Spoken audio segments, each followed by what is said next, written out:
하는 꼬마의 모습이 남일 같지가 않습니다.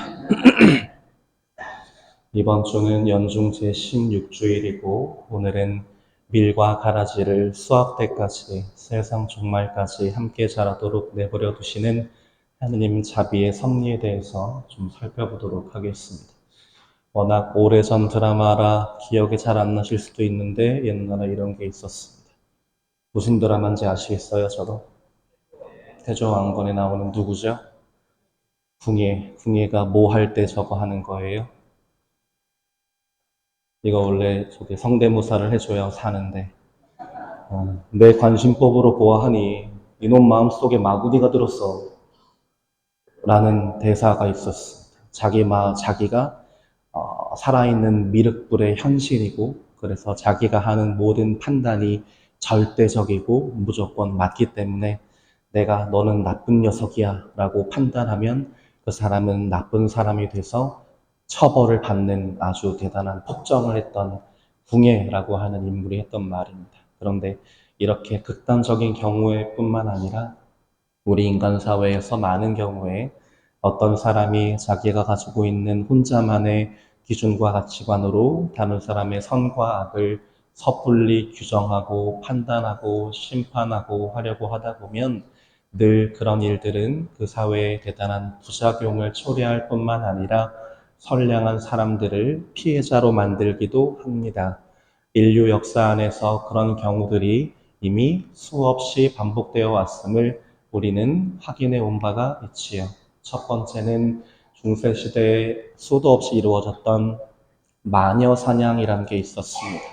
당시 마을에 갑자기 병이 돌거나 무슨 마을에 좀 불행한 일이 생기거나 그런 일이 벌어지면 이거는 어떤 사람이 하느님의 뜻을 충실히 따르지 않고 이상한 죄를 범했기 때문이야 라고 해서 희생양을 찾다가 자기들 눈에 좀 이상해 보이는 사람이 있으면 저 사람이 마녀다. 저 마녀 때문에 우리 마을에 이런 안 좋은 일이 생긴 거다 라고 해서 그 마녀를 화형에 처했던, 그래서 수많은 여인들이 억울하게 죽임을 당했던 일들이 있었고요. 제1차 세계대전 때는 홀로코스트라고 해서 유태인들에 대한 대학살이 있었습니다. 히틀러와 독일인들이 유태인들을 왜 그렇게 못 잡아먹어서 안달이었을까요? 표면적인 이유가 뭐였는지 혹시 아셔요? 홀로코스트의 이유가? 유태인들이 우리 구세주이신 예수님을 십자가에 못 박아 죽였기 때문에 오늘날 우리 인류에게 이렇게 힘들고 어려운 일들이 생기는 거야. 모든 건 다 이 나쁜 유태인들, 니놈들 때문이야. 라는 분노와 증오의 감정을 담아서 유태인들을 대학살하기 시작했던 홀로코스트라고 하는 것도 있었습니다. 물론 거기에는 나중에는 경제적인 이유, 정치적인 이유, 사회적인 이유가 다 덧붙여져서 굉장히 큰 상황이 벌어지게 되죠. 그리고 최근에는 또 저런 것들이 있습니다. 이슬람 극단주의 무장단체라고 해서 왜 어디서 폭탄 테러가 일어났다 그러면 꼭 거기에 연관된 단체 중에 하나로 저 단체가 언급되기도 하죠. 저 사람들은 왜 굳이 온몸에 폭탄을 두르고 사람들 틈으로 뛰어들어서 자살폭탄 테러를 하고 사람들에게 총질을 하고 왜 그럴까요? 그냥 다 꼴 보기 싫고 죽여버리고 싶어서?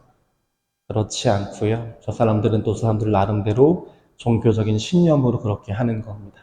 이 더럽게 썩어버린 세상을 알라의 이름으로 정화하기 위해서 자기가 한 사람의 순교자가 된다고 생각해서 그런 행동들을 하는 거예요. 이렇게 내가 옳고 너희들은 틀렸어 라고 하는 잘못된 신념으로 선과 악을 함부로 판단하고 함부로 심판하려는 인류의 슬픈 역사는 우리에게 큰 상처들을 남겨왔습니다. 그런데 오늘날은 이게 조금 다양한 방식으로 전개가 돼요. 세대 갈등, 계층 갈등, 성별 갈등이라고 해서 상대방이 나와 다른 모습이면, 그리고 내가 그 다름을 인정하거나 이해하거나 받아들이고 싶지 않으면 일단 대놓고 비난부터 하고 보는 거예요. 그래서 요즘 젊은 것들이란 쯧쯧쯧이라고 어르신들 많이 말씀하시는데 저 말이 누가 그러더라고요. 저 말이 처음 나오기 시작한 건 기원전까지 거슬러 올라간다. 고대 이집트 벽화에 진짜 저런 내용이 있어요. 요즘 젊은 것들은 진짜 세상 말세다. 참, 살 수가 없다라는 게 고대 이집트 벽화에 있을 정도로 참 우리는 내가 어른이고 더 나이가 많고 내가 더 지혜로우니까 철없는 너희 젊은 것들은 내가 판단해 주겠어 라는 마음을 나이가 먹어가면서 나도 모르게 먹게 되는 것이죠.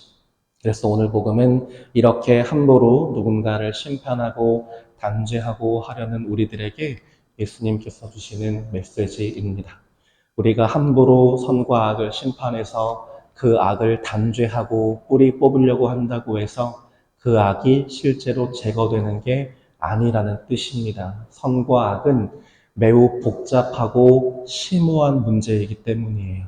우리 눈에 정말 저 세상의 몹쓸 놈이라고 보이는 그 놈도 자기 나름대로의 상황과 자기가 처한 여러 가지 어려움들 때문에 어쩔 수 없이 그런 모습들을 보이게 되는 경우들이 있습니다. 특히 그 사람과 오랫동안 함께 알아온 사람들, 그 사람과 함께 그 사람의 어떤 과거를 잘 아는 사람들은 저 나쁜 놈의 자식이라고 대놓고 욕하지도 못해요. 그 사람이 왜 그럴 수밖에 없었는지를 알기 때문에 그만큼 우리에게 선과 악은 내가 눈에 보이는 몇 가지 모습만으로 저 사람은 악해라고 섣불리 판단할 수 있을 정도로 단순한 문제가 아니라는 뜻입니다.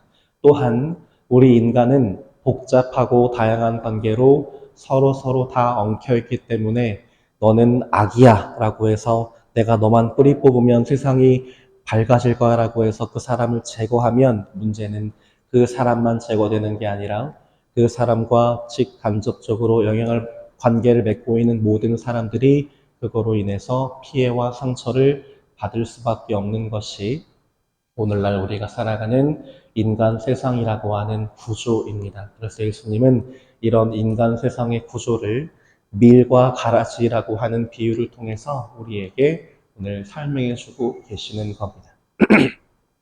농부가 이제 작물을 거둘 때가 돼서 들판을 바라다 보니 이제 곡식에 나달이 연극이 시작해서 들판을 바라보았더니만 농부는 분명히 그 밭에다가 밀이라고 하는 좋은 씨앗만 심었는데 나중에 보니까 그 밀 중간중간에 가라지들도 함께 자라고 있다는 사실을 농부가 알게 되었습니다. 농부 입장에서는 되게 속상한 일이에요.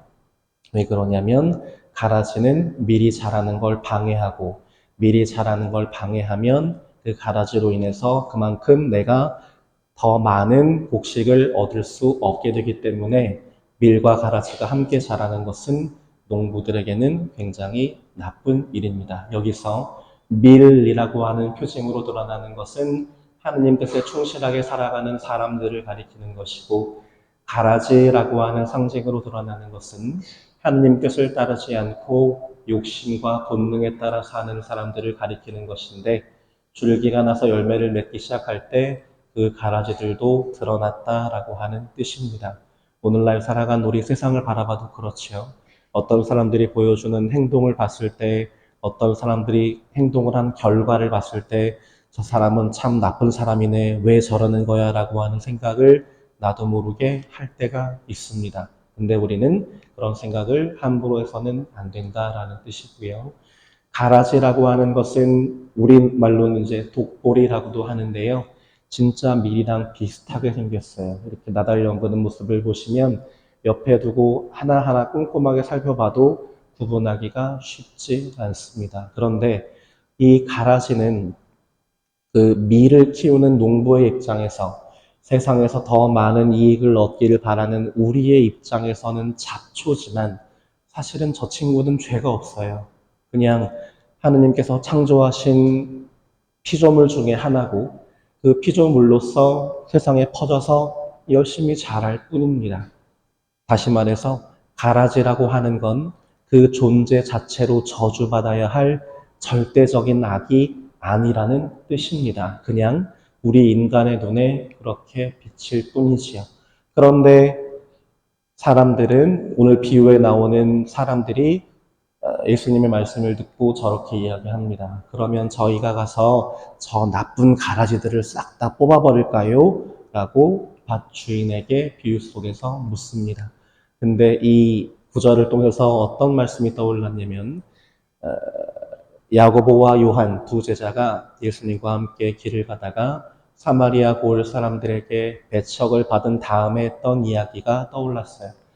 이 나쁜 사마리아 놈들이 감히 우리 예수님을 이렇게 배척하고 무시하고 냉대를 해서 니들 내가 가만 안 둬라고 하고 예수님께 화가 나서 예수님, 저희가 하늘에서 불을 불러내려서 저들을 불살라 버리기를 원하십니까?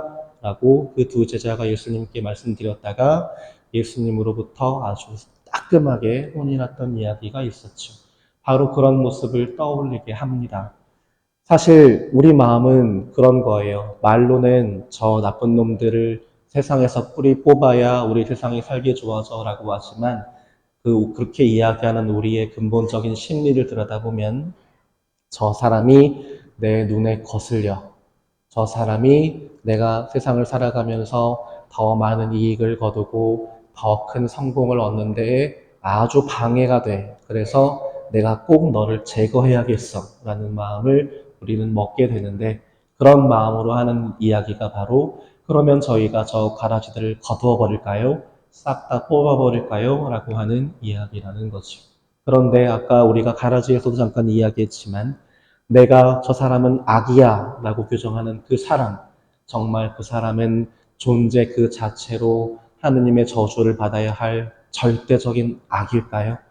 그렇지 않을 겁니다. 그 사람이 나에게 그렇게 한 데에는 그 나름의 사정이 있고 상황이 있고 입장이 있고 어려움이 있을 것이고 힘든 것들도 있어서 본의 아니게 때로는 어쩔 수 없이 그랬던 것들도 있을 거예요. 그래서 그런 그 사람들이 내 뜻대로 해주지 않고 나에게 방해가 된다고 해서 그리고 그들이 하는 말이나 행동이 나 스스로가 그것으로부터 상처를 받아서 나도 모르게 그 사람들을 미워하는 마음을 가진 것은 아닐까.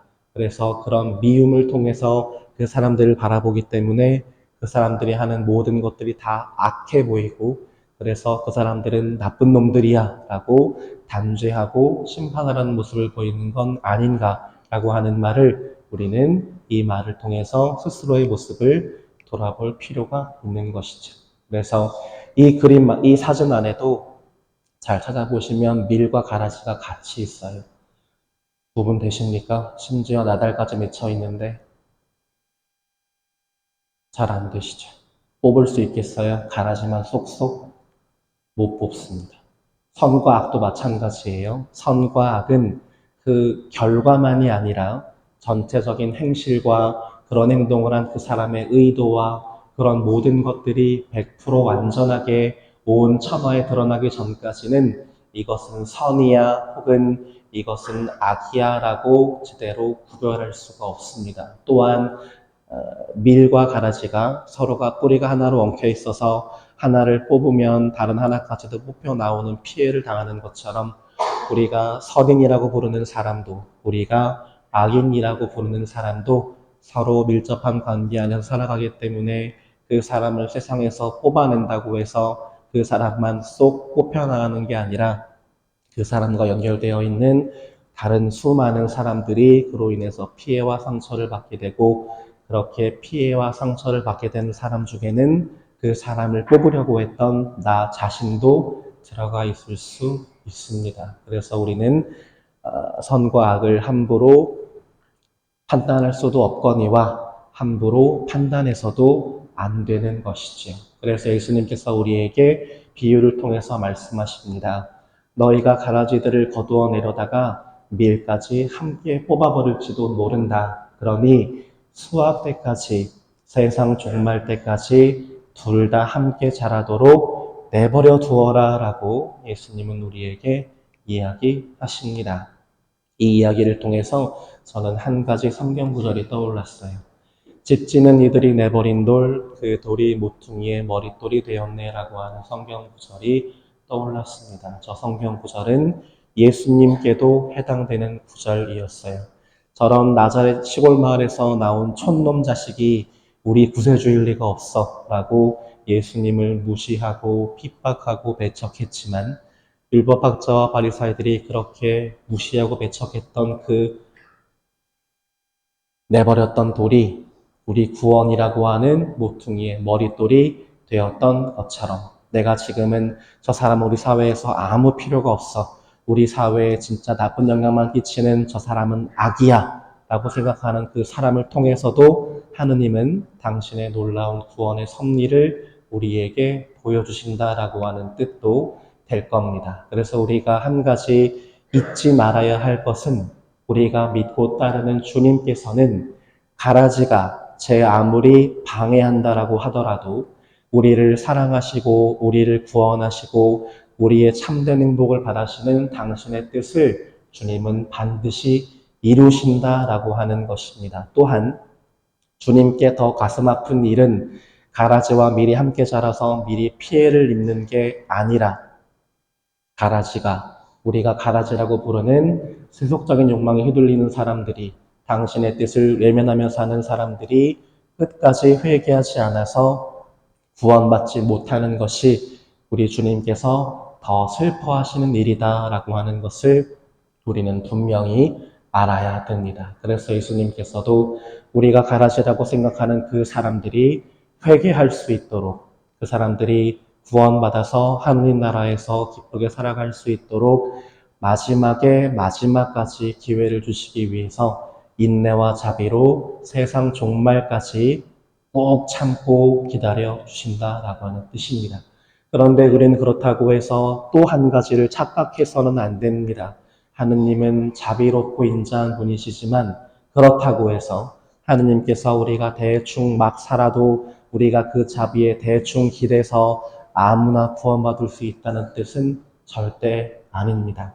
하느님은 인자하시지만 또 한편으로는 공정하신 분입니다. 우리가 이 세상에서 당신 뜻을 충실히 따르며 열심히 살았을 때 세상 종말의 순간 하느님을 기쁘게 맞이하면서 구원받을 것이고 우리가 하느님과 상관없는 사람처럼 제 욕심과 고집대로 막 살다가 나중에 심판의 순간 하느님을 만났을 때는 그분을 무시무시한 심판자로 만나서 세상 종말의 순간에 지옥에서 고통받게 된다라고 하는 그 이야기가 이 말씀 안에 들어 있습니다. 수학 때, 세상 종말 때에 내가 일꾼들에게, 천사들에게 먼저 가라지를 거두어서 당신 말씀과 뜻을 따르지 않았던 불충실한 이들을 거두어서 단으로 묶어 심판의 불꽃으로 태워버리고 밀은 내 뜻을 충실히 따라서 열심히 살아온 나의 자녀들은 곳간으로 하느님 나라로 모아들이라고 하겠다라고 예수님은 이 비유 안에서 우리에게 하느님의 공정하심에 대해서 분명하게 이야기하고 계십니다.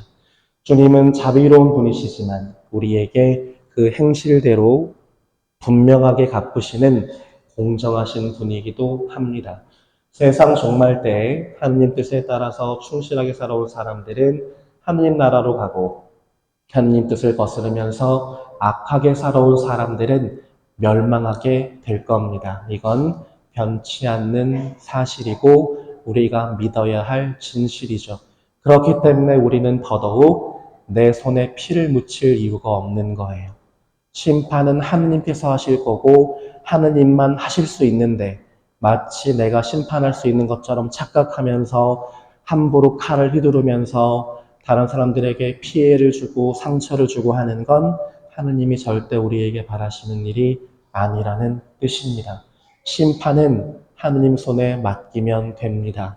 최후의 심판은 하느님께서 당신의 공정한 원칙에 따라서 당신 손으로 직접 하실 일입니다. 그럼 우리에게 남겨진 숙제는 한 가지밖에 없어요. 뭘까요? 종말 때까지 내 눈에 가라지처럼 보여서 나를 불편하게 하는 사람들을 함부로 심판하거나 단죄하지 않으면서 그들과 함께 사는 것입니다. 기왕이면 저 나쁜 놈의 새끼 내가 종말 때까지만 참는다라는 마음으로 마지못해 사는 게 아니라 하느님께서 이 사람 안에서도 놀라운 뜻을 이루시겠지. 기왕이면 저 미운 사람도 하느님의 뜻으로 그분 뜻에 맞게 잘 변해서 진짜 나랑 같이 구원받았으면 좋겠다라고 하는 넓은 마음으로 그 사람을 품어 안고 기쁘게 함께 사는 것, 함께 어우러져 사는 것이 바로 하나님께서 우리에게 맡겨주신 사랑과 이해와 자비의 소명일 겁니다. 그래서 우리가 오늘 강론이 정리하면서 이 한 가지 말씀을 드리고 싶었어요. 우리가 정말로 제거해야 할 것은 가라지가 아니라 효율만 따지고 이익만 따지고 하면서 나와 함께 살아가는 이웃에게 죄인이라는 낙인을 함부로 찍으려고 하는 우리의 냉정한 마음입니다. 또한 우리의 참된 행복을 방해하는 것은 가라지가 아니라 나와 다른 누군가를 견뎌두지 못하고 이해하지 못하고 비난하며 제거하려고 하는 우리의 옹졸한 마음입니다.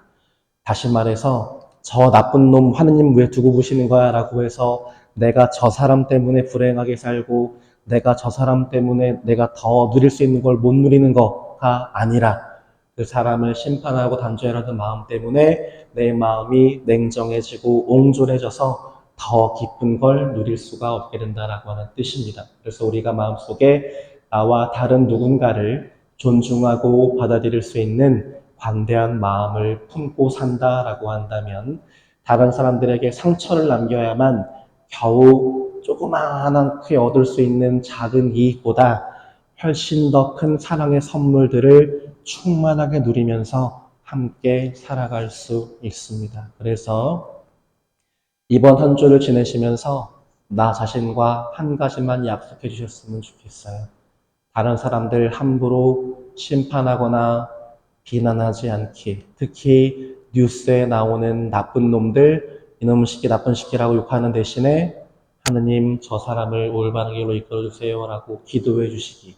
또 직장에서, 사회에서, 가정에서 내 속을 긁는 사람 만났을 때 주먹이 올라가는 게 아니라 그래 하느님께서 너를 좋은 길로 이끌어주실 거야. 너를 축복하노라 라고 자비로 그 사람을 대하기. 한번 이번 한 주일 동안 실천해 보시면 좋겠습니다.